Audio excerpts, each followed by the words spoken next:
most important time is now, because we're all living at the same time right now. So Do you mind just saying something random, just to Saying something random. or respond to My me. name's Ben responding. What an amazing saying that you have there. That is brilliant. Woo! Does that sound good? You've just blown his eardrums out. Oh no. You've clipped my entire It's really system. funny every time. Oh my goodness. Every time Josh Like sets every this up, time, I usually he like, has to turn say me something down. really loud and I'll dial it in for that. No matter what I said, he always finds a way to go above that threshold. I think Very, somehow. very, very loud.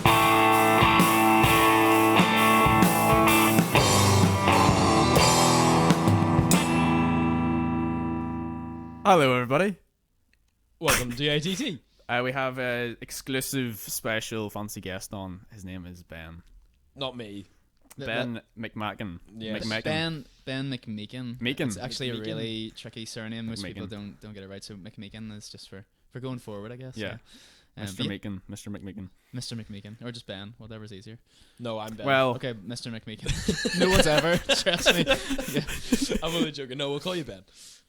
either way, we tend to struggle with speech and words. So it's, I don't know. So we started a podcast. Yeah, so tell us about yourself, Ben. Why are you here? Why I'm here? You asked me to be here. Is I guess the primary reason. But yeah, my name's Ben.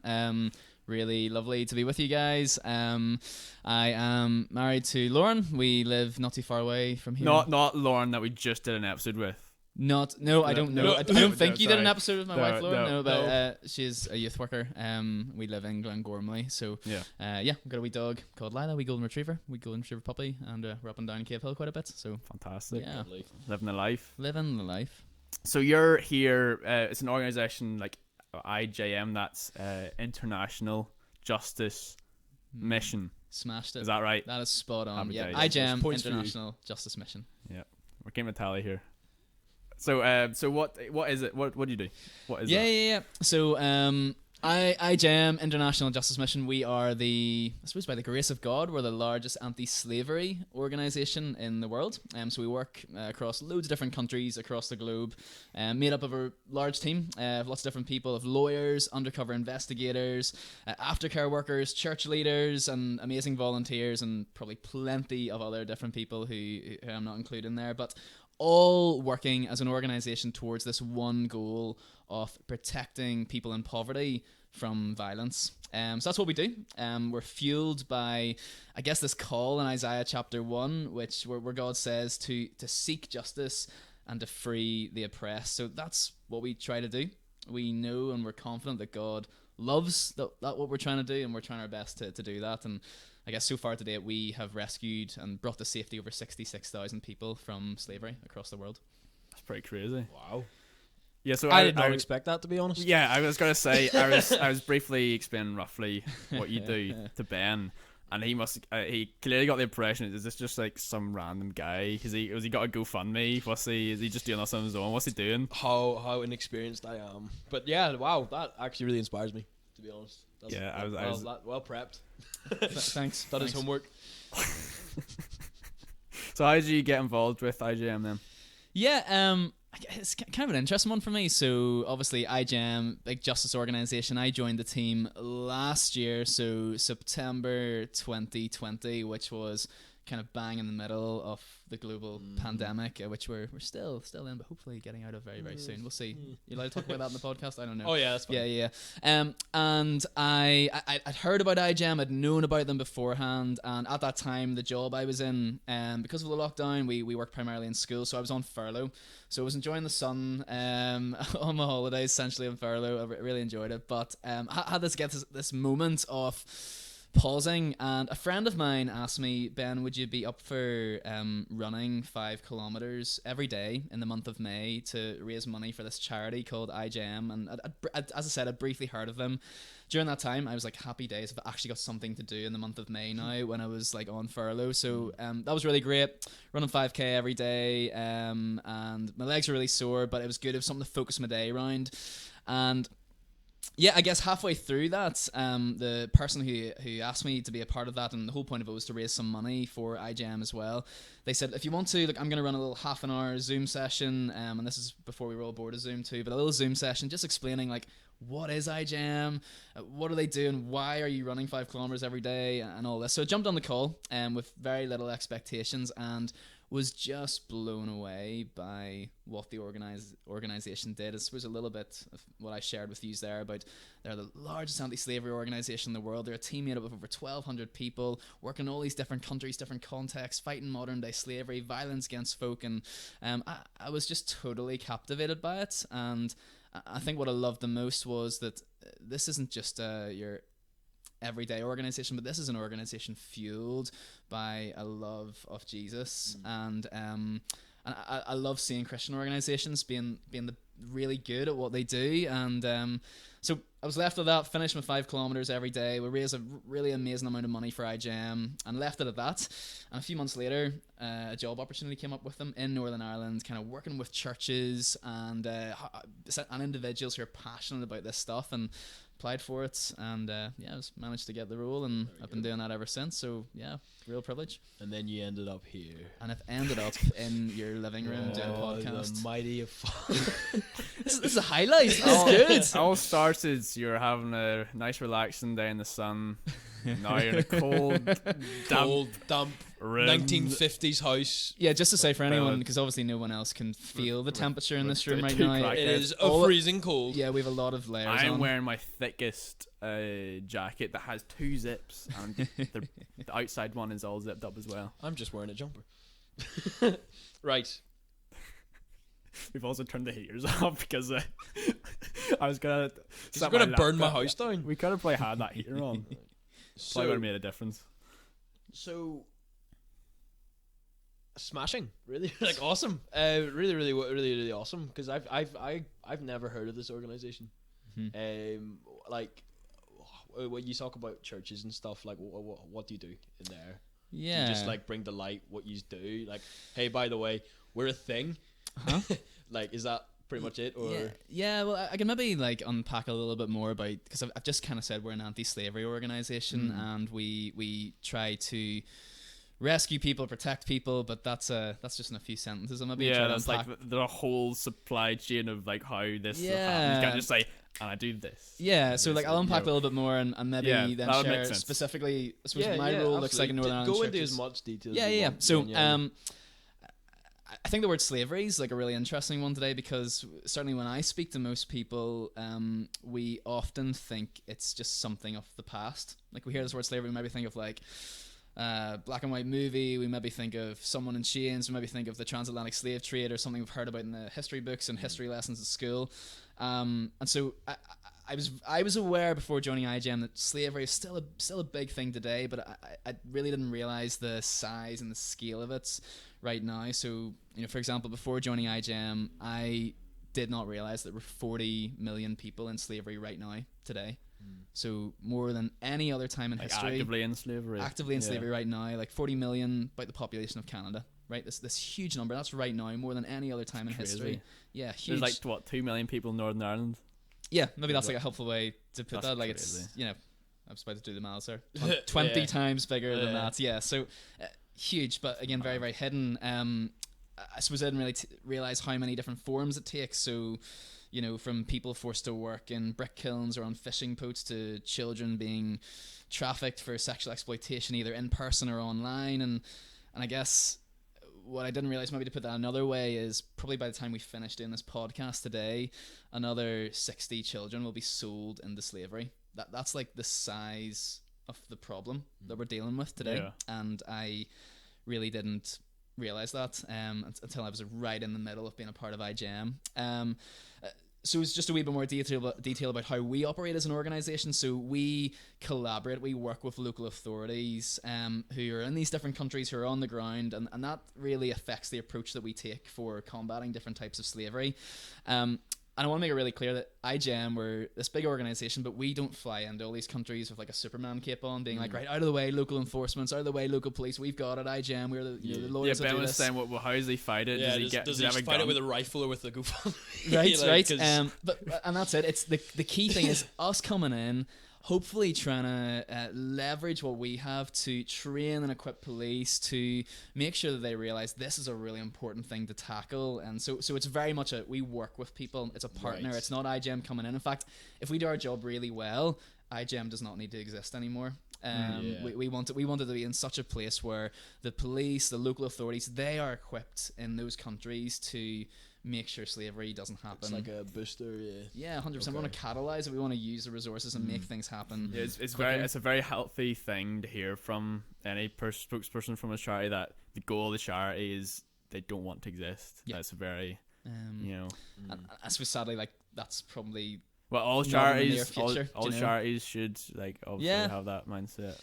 Yeah, and so as well as doing that, I suppose we are working with the police to actually so we do on the ground rescue, so rescuing people, identifying people who are in slavery, working behind the scenes, and hopefully eventually then going in and getting them out of there. That's one part of it. The part I've definitely become really passionate about is that point after the rescue. It's the aftercare part. So someone who's gone through years and years of trauma and exploitation, they've got so much they've got to work through. And so we partner with local aftercare organizations who will journey with someone, who will get them back into education, who will just whatever needs that they need, they will journey with them for what length of time that takes, stuff like that, so that's how long are people usually slaves for? Like, are they usually brought in from a young age, or like how is it? I mean, is it just random I mean, it's all spectrums. I mean, we've seen cases where it's been someone for a few months, and we've seen cases where it's literally slavery's been passed down from generation to generation to generation. So it's it's really, really varied, for sure. Crazy. And how you said you work with local authorities and stuff, like how does corruption come into play with that? Yeah. So I guess corruption in local governments is one of the big reasons that someone finds themselves in slavery today. I'm trying to think of like a helpful example of this. So I guess we've just seen so many cases where the rich look out for the rich, and it's the ones who are already in poverty, the ones who are already vulnerable, they're the ones who end up getting trafficked. And so, as I said, we work with people primarily, in fact everyone we work with, they're in poverty, so they're already really vulnerable people. And so in these places where the laws are there, and this is the interesting thing, in all these countries around the world, the laws are there. Slavery is illegal in 99% of these countries.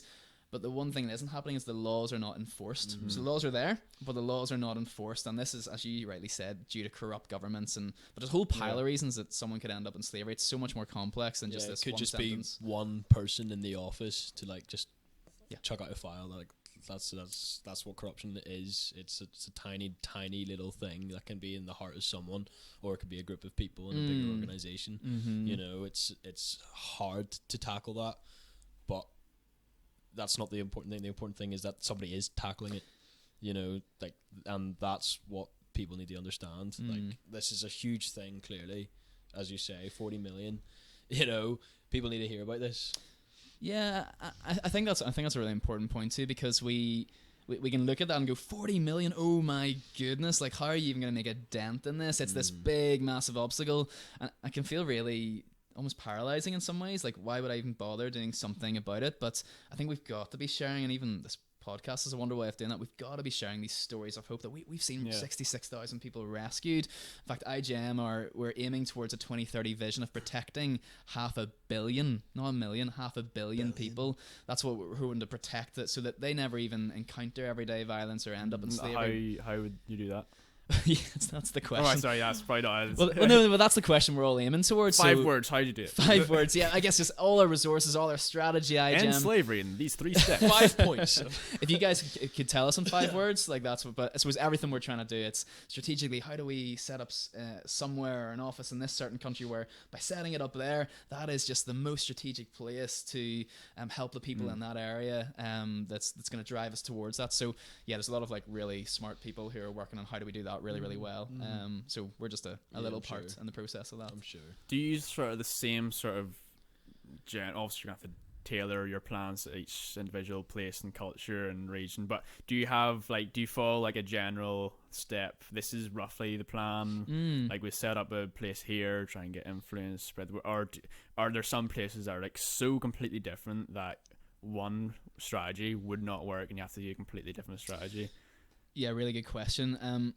I think the really cool thing we found is at IJM, so it's been going for near 25 years now, so still actually a really young organization, and it's been really exciting just to see the growth in that too. But we have found over those years there has been this amazing model, kind of like 4 parts to it that just seems to work quite well in tackling these issues, even when they're in quite a lot of different contexts. So the first one, which I've kind of mentioned, is we want to be an organization that really tries to rescue and restore individuals. Okay, so that's like that's almost like a quite a clear part of it. We want to actually rescue the people and stop it from happening and restore them as well. The second part is we try to bring criminals to justice. So this is a really important point, because yes, you can rescue one person, but if a criminal who's doing and as a perpetrator of these crimes, how to prevent it? Well, if they get put behind bars, that could equate to 100 people who are being trafficked. So by putting that one person behind bars, you're actually protecting 100 people. So there's that part to it as well. We also want to catalyze other resources around the world too. So organizations, corporates, businesses, supply chains. How can we involve all these different organizations to go, what do your so for example, maybe like a big supermarket, like their supply chains, we'll go, have you guys thought about, or do you want to partner, and what does this look like for the people involved in making your products, and so making it like not even economically valid for the slavery. So like, say if like the supply chain, like, we're not going to buy your stuff anymore, and then they don't really have as much an incentive to like do that. Is that what you mean? Yeah, well, I suppose it's more so we want to work with them. So maybe, for example, an organization that is, or a big supermarket that's working with, they supply coffee, we'll want to work with them and go, like, can we think about where do you get your coffee from, and the supply chains that's involved with, but more making them think about it a little bit too. But actually, if you can get a big organization like that on board to say, we want to be a company that is very much against modern day slavery, they're going to start thinking about that and putting things into place so that hopefully through them they're actually protecting individuals as well. So it's getting this whole thing is about getting everyone on board. What's your part? What have you got to use? What's in your hands that you have to play with? And I guess the final part then too is catalyzing the movement. So that's probably like the likes of us. What we're doing right now is a part of that model. It's talking about it. It's raising awareness. It's hopefully some people listening, their hearts are just being a little bit faster, going, I'm really passionate about this. What can I do? And maybe we'll like chat about that later too. But it's getting the word out, raising awareness, and seeing how everyone can play their part in this. Yeah, because I mean, we've talked about corruption, we've talked about putting people behind bars, and we've talked about just what it is on the field. But I mean, me and Josh and I have worked a job that involves charities and stuff. We tried to go around and basically raise awareness of the charities and sign people up to these charities, and it's ridiculously hard.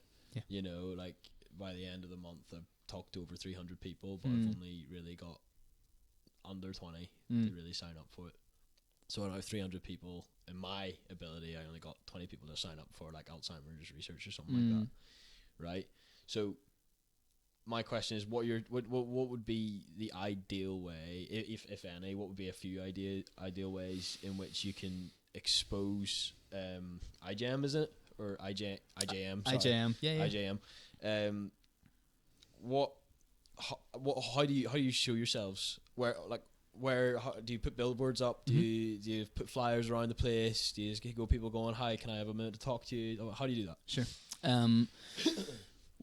So I am part of the International Justice Mission UK team. There are about 30 of us. So I like to think we're small but mighty. Would you like 2 more? Yeah, I'll send any job applications your way, okay? But yeah, you tend to hold quite a few hats. So I suppose how are we getting the awareness? I would say for anyone listening, probably the first and easiest place to go to is on social media, to follow IJM UK on Instagram and Facebook. I'm sure we'll put links in. Yeah. So there'll be links there that you can see. You need more. Follow these guys on Instagram now. Yes, right. Yes. So we're going to take a pause right now, and you're going to take your phone. Ad break. And you're going to pause. Okay. Anyway, I think that's like to me, that's just the world, particularly, and I'm going to use the term justice generation. I'm talking maybe like teens, 20s, 30s. These are the folk that, particularly generational wise, I think really get this issue. Yeah. And also that world of social media is just where we spend a lot of time too. So Yeah. helpful that you've just got, you'll hear stories of hope. You'll actually hear and see stories of rescue that are happening, how you can get involved. So that's like a no-brainer for me. I'm like, go and follow, like it on Facebook and Instagram, IJM UK, there. So that's like a great starter.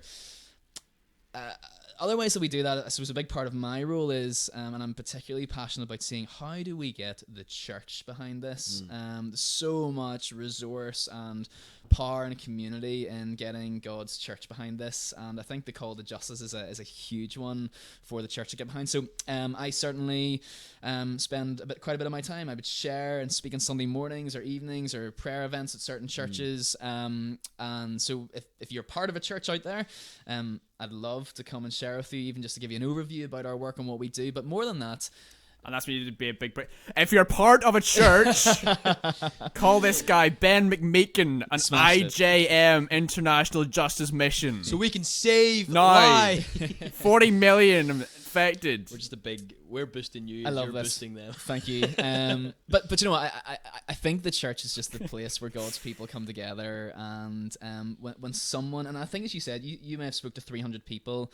You may have only got 10 or 20 of them. If I go to speak in a church, I'm not expecting for a second that if I'm speaking to a group of 100 people, all 100 of them are going to shoot their hands up and go, I am like IJM hardcore now. Or But that's 100 people listening. But it's 100 people listening. But you need to know your numbers. Yeah, but if I can share there and 5 people, God speaks to them in that moment, and they just start to go, do you know what, this whole justice thing, this whole freeing people, a part of modern day slavery, that's just really getting my heart going. I actually really feel God's putting a calling. The people who are really passionate about that, we want to give them the opportunity to get involved in this and use their community. So, it's not necessarily about getting everyone, and we'd love to have that on board, but it's giving everyone the opportunity to respond to God's call in their lives. Yeah. You need to show them the vision. Yeah. And obviously you're very excited about it. If you were just like, it's paying more than Tesco's, I'll do this. There now. Happy days, thank you. You just follow there now. Yeah, I've actually just seen there's actually some friends of mine who are following you at the minute, so cool. That's good. That's good. Trusted. That's very good. Trusted. Yeah. These guys are legit.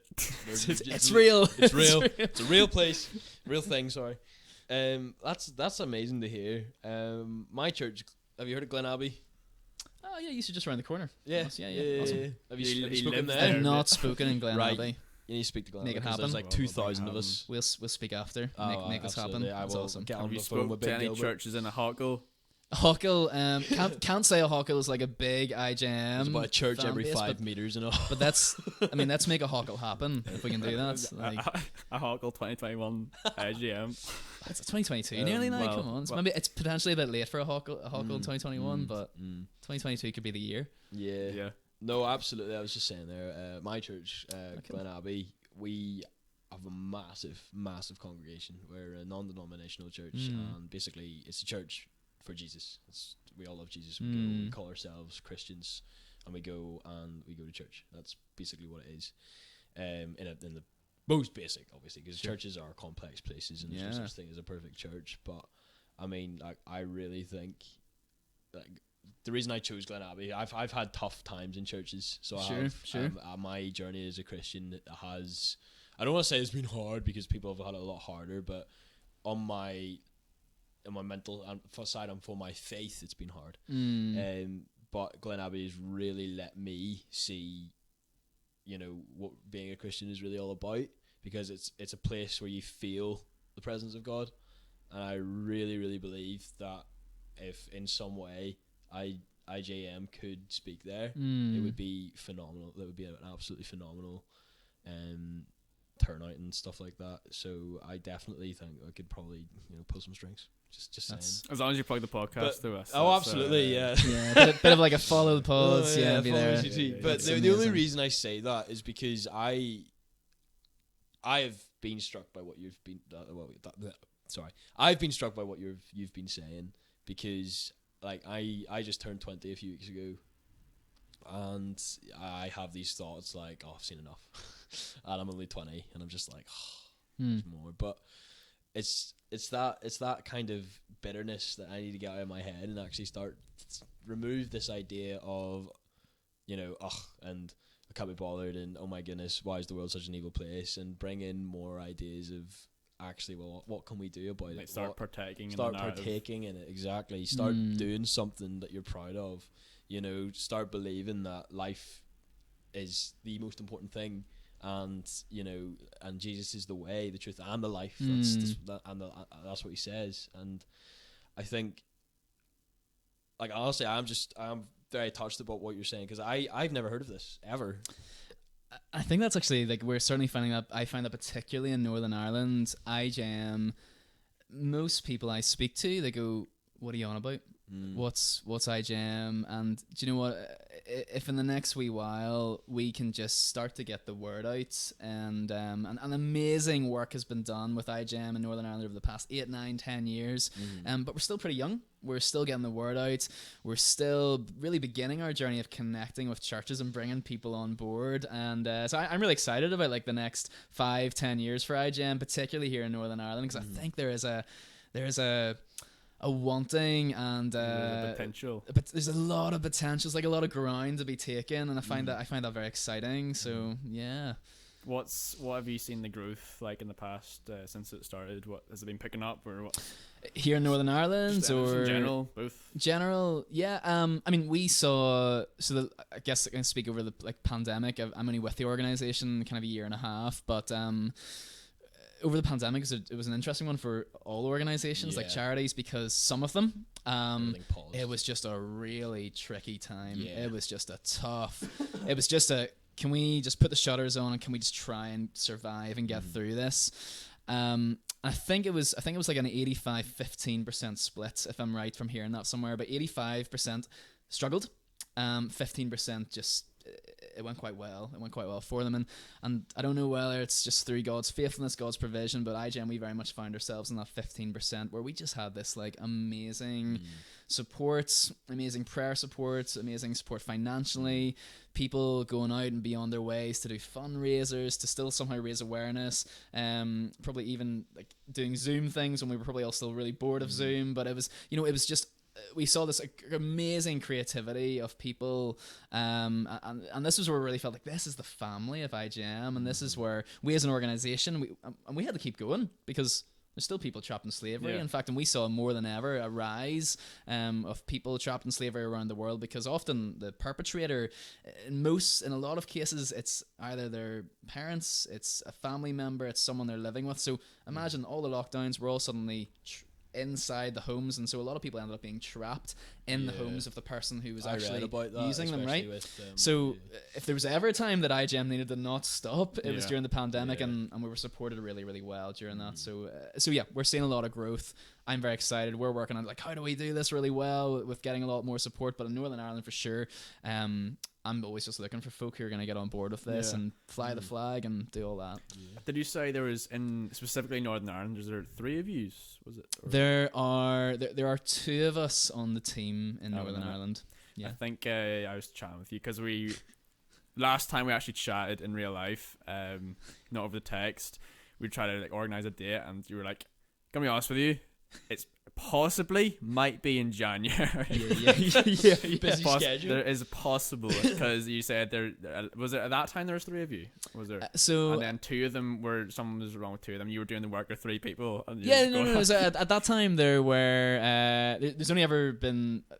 At one point there were 3, but there's really 2 of us in Northern Ireland, and it's just for the past 2 months or 3 months there, and until January it's just myself. So it's I don't want to say it's really busy, because I don't like using that word. Oh, I'm busy all the time. You know, when people say, "How are you?" and their answer is, you've got I'm a whole country to yourself. Like, when we're knocking on doors, like, there's a time where I took a whole village by myself because I lived next to it, and I was like the hot shot of the day. I took a whole village by myself. It's like, that's crazy, but, like, you've got all the villages. There's plenty to do, that's for sure, but it's all great stuff. So yeah. So how many? What your holidays like? I'm only joking. Can't come sooner. Yeah. So what does the general sort of month or a week look like in your sort of? Oh man, great question. Your IJM. maybe a general week or something like that's really good. So the wonderful thing is I'm part of it's not just me by myself sometimes in the office as Northern Ireland, but we're part of a UK team. So I like to think IJM did Zoom before it was cool. Like we were already on it, before we all got into it. So yeah, we've got really lovely rhythms in the organisation. Lots of time spent, chatting to one another, seeing how we're getting on, working on different projects and teams that are all across the UK. So I'm chatting to people daily, a few times a day here in Scotland, here in England, and even though we only see each other a few times a year, in fact, I've only met the whole team once. With IGM, we've got a few different rhythms, and one of them is we all travel over and see each other. I kind of have a day of prayer and a day of some training 4 times a year, and that's usually over in England. Obviously, with the pandemic, I joined and was kind of like, oh, flip, these people are all just like pixels to me. You know, I've never actually met them. I'm pretty sure they're real. But so last September, I had the wonderful opportunity to go, and we actually met and spent time and pray, and then in person together, and hopefully seeing how we'll maybe be doing one around this Christmas time. So are you allowed to say about dates and on a podcast, because it might come out at another time? Anyway, winter 2021. We'll pretend like these come out like we're not that big. So so what's the usual time? So I would spend a bit of my time working with individuals who are really keen about the work of IJM, so meeting with them. They might be thinking about how they might want to share about it in their own church or run an event, so I'll kind of equip them and resource them to do that. Spend a wee bit of my time prepping for speaking engagements, and that, as I was saying, could be at churches and Sundays. It could be some churches like to run like kind of big worship and prayer evenings, and they'll have IJM as a bit of a focus and praying for justice. So anything like that too. So there's a bit of speaking involved in that, and then it's just kind of like the day-to-day running of an organization. So you've got your emails you're replying to, you've got our campaigns that we're going on. So at the minute, throughout the month of December, we have, as an organization, been trying to raise enough financial support to have 20 rescue operations essentially happen.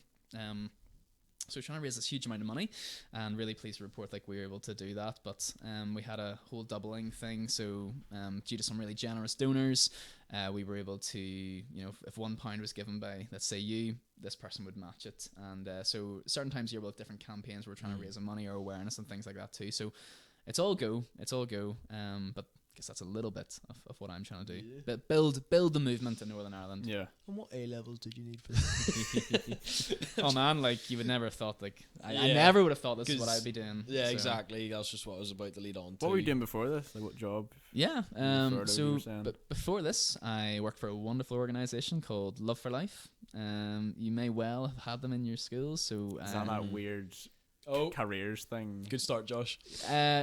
Not one bit, but perhaps that's what you're alluding to. In first year, we had it was only in first year. Yes, he remembers. It was like learn to learn. It was like, what did you say? It was Love for Life and Work or something? No, like, just Love for Life. Oh, ours was called Love. No, it was you're Learn talking for, about no, you're talking about learning for He's life off and the work. hook. Just continue. Yeah. Ignore him. What? You Love for Life. Right. So Love for Life, right? I want to give them a good plug here because they're brilliant, right? So I spent 3 years traveling around schools, and we provided like essentially like the relationships and sexual education for young people. We have. There we go. The penny is dropped. Was he it. remembers. He remembers. Oh, that was the woo. Yeah, I remember that in school. But it was the best ever, right? Anyway, I remember this. You I do. remember this. How can you not there was remember this huge it? debate that happened in Slamish about it. Are you Slamish, right? Yeah, Slamish. Did you go to? Did you visit Slamish? I did. I think I spoke at Slamish. Now that you 2 say times, that, like. I'm Do thinking you actually I can recognise remember me your now? face being there. Nah, mate, nah. No, that's anyway. I can remember. I'm going to suggest I have no we issue don't- putting your face, and I was like, oh my I'm going to goodness, suggest that's we don't crazy. dive into that too much Yeah, detail. Like absolutely. anyway, but anyway, wonderful organisation doing this amazing work, equipping churches and schools and young people.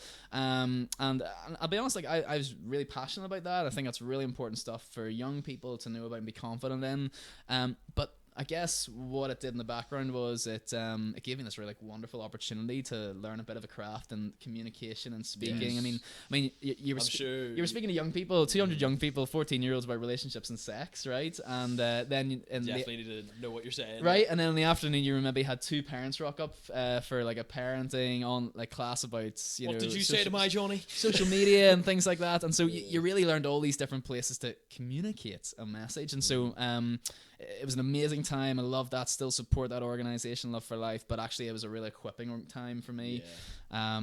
Prior to that, I did an internship down at the Hub, Church of Ireland and Methodist Chaplaincy down at Queen's University. Yes, I know. So spent a lot of my time working with students and people who live down there. And then prior to that, I was talking to some guy who's involved with it, and I was like, oh yeah, I'll be there, right? But then I'm like, wait, all of my classes are in the worst place for me to do that. So I'm like, I was like hyping this guy up as, yeah, I'll be there. I was like, oh wait, I can't go there. I won't be there. The cafe's good. You gotta get a good panini. Well, they used to do a good panini anyway when I was there. I don't know if they still do paninis, but you should go get a panini in the Hub Cafe. I'm not a uni student. Like, I don't have such luxuries. Such luxuries. You could walk into my lectures and no one will stop you. I'm being serious. Free education. Yeah. Might not get the degree, but you'd get. You'll learn something. You might. Allegedly. Oh well, I'm earning more than you, so. Alright. Fantastic stuff. Genuinely. There's a wide range there, I think. Just this huge range of talking to people as you're talking to us now on our sofas, you know, through different methods of communication, but then also really big stuff on the field. Have you ever been on the field yourself? No, and it's I would love to get out to one of our field offices and chat. I mean, I've had the privilege of interviewing some of our kind of field office workers and staff for different events and things, and you know, I can talk about it all day long, but see when you hear it from the mouth of someone who is there on the ground, who's actually like literally like the day before had just rescued someone, you're like, this is amazing. And so I think there's a long waiting list in our IJM UK team to like get out, because we definitely would take folk over and say like, here it is, but but obviously with the pandemic at the minute, that's been travel has been quite tricky. No, see, I went out to India in my school to teach English, but then it was also like to provide funds for schools and stuff like that, and we got to experience the slums. And powerful, right?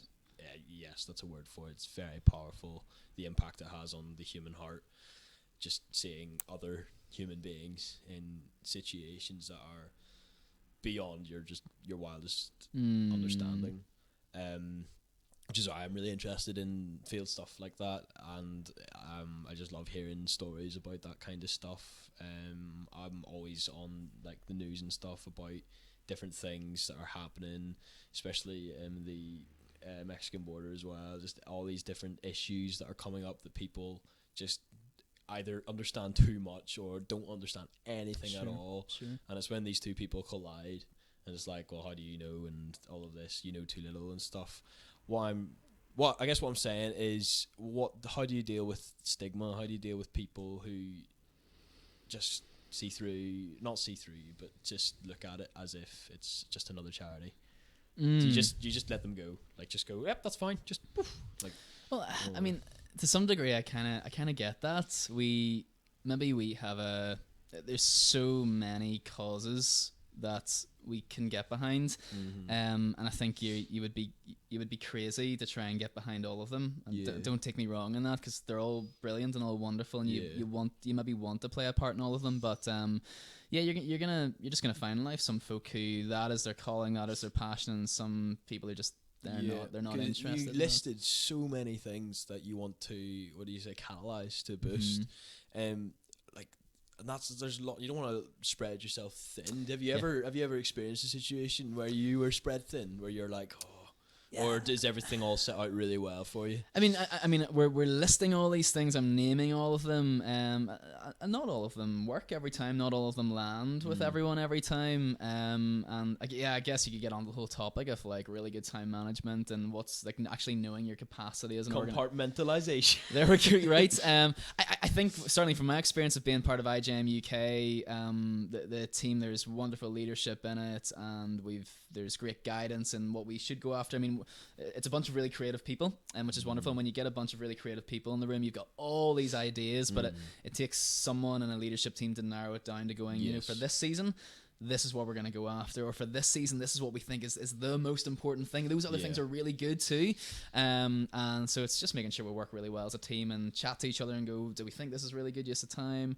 And I think so far we're we're trying to use our resources and our time and capacity as well. Oh as yeah, possible. absolutely. I mean, you're not sitting here like moping about, oh, there's just so much to do. You're really energetic and passionate about it. So that's definitely a good thing that there's always something there to do for you, and it's just, as I say over and over, it's absolutely fantastic to hear about this and to let other people hear about this. Yeah. Via ATT. But the most important thing here Actually is startled me a little bit there. Sorry. the most important thing here is IJM at the minute, and there will definitely be links, I think, in the episode. Oh, obviously. Absolutely. Do you ever get like burned out at all with all this if you're doing it all? It's a good question. I think you've got to rest well and rest hard. Yeah. Like looking forward to Christmas holidays for sure. It'd be lying if I wasn't. But I think there's something really good in being tired about your work, but a good tired. Like, and you go in, but you deserve your rest. Yeah, as in, I just think there's a real joy in like resting really well. I mean, we're trying to do the best job. We know that God loves what we're trying to do, and this the seeking justice and rescuing the oppressed. But to do that really well, you could keep doing stuff. There could always be something on the to do list, especially as an organization as big as IJM too. There can always be something we're pushing towards or wanting to do or wanting to get.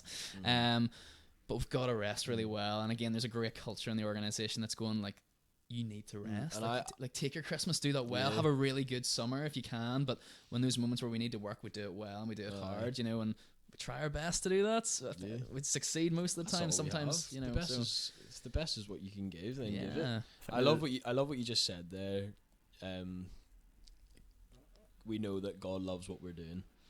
That is like a big encouraging thing to me, because people get caught up in like, oh, I know that this is what people love.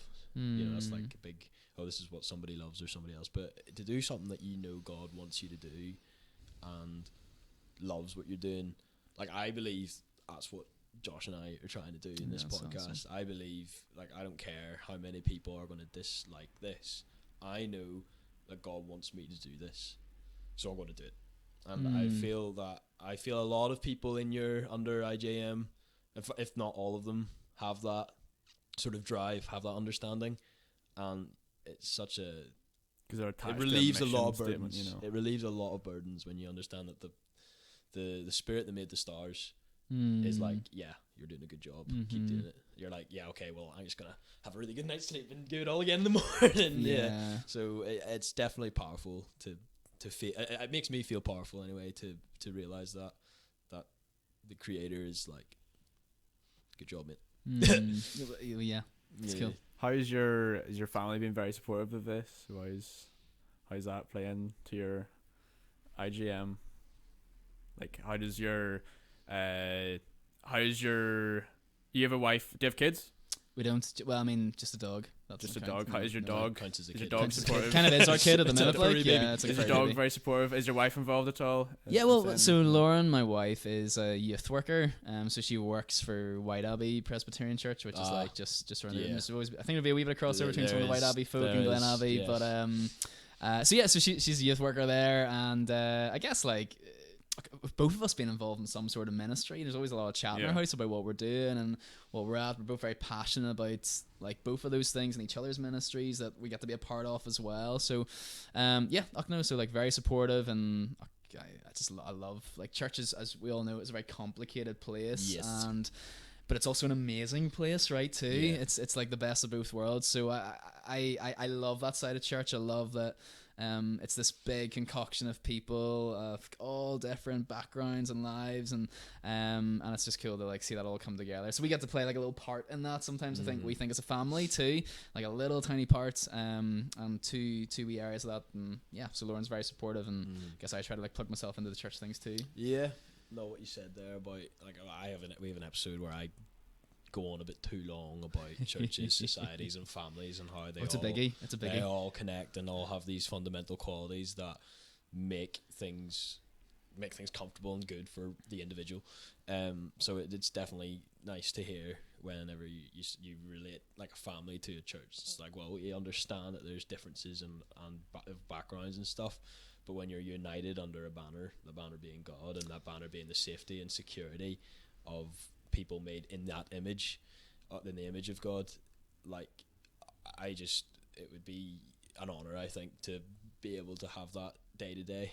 It would be really honestly. And just to say, we get it wrong a lot too as well. Like, you know, you can get totally too on board, or it's like, all you ever talk about sometimes when one of us is like, I just don't I want to watch a movie, man. I just don't care anymore, you know? Like, so again, that's where like all your boundaries having that come into place too. So we try, but like we enjoy it most of the time, and there's times we're just like, we just need to switch off and like not chat about that too. So yeah, it's like, it's a fine balance, as you said. But yeah, it's cool. It's like when Ben tries to convince me to get an Xbox. I'm like, I don't want an Xbox. Like, I don't have time. I'm too busy reading and being a better person than you, Ben.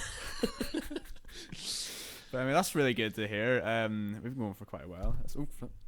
Have you got any more questions at all? No. Is there anything you want to get off your chest?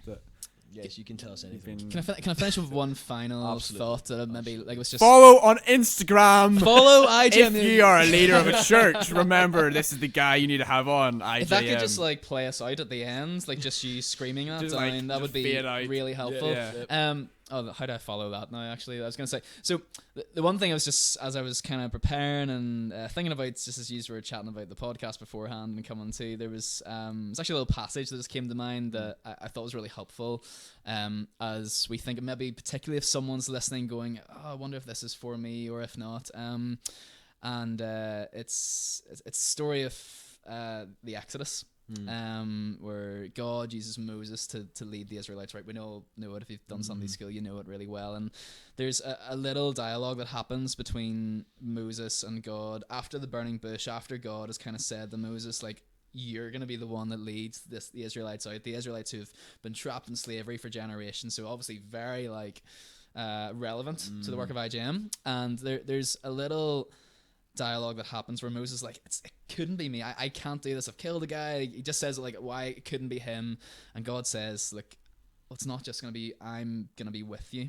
I'm going to be with you in this. And I just find that really powerful that we might think that we're not strong enough, we're not a good enough speaker, we're not influential enough, we don't have the right community around us. There's all these reasons why we literally couldn't make a dent in this problem of 40 million people trapped in slavery. But God says he's with us, and God is inviting us into this partnership of justice with him. It's nothing we're doing by ourselves. And then just in the next chapter, in chapter 4, Moses again is kind of like, oh, what if they don't believe me? What if they don't believe me? And God says, and I think this is what I want to leave everyone with, he says, look, Moses, what's in your hands?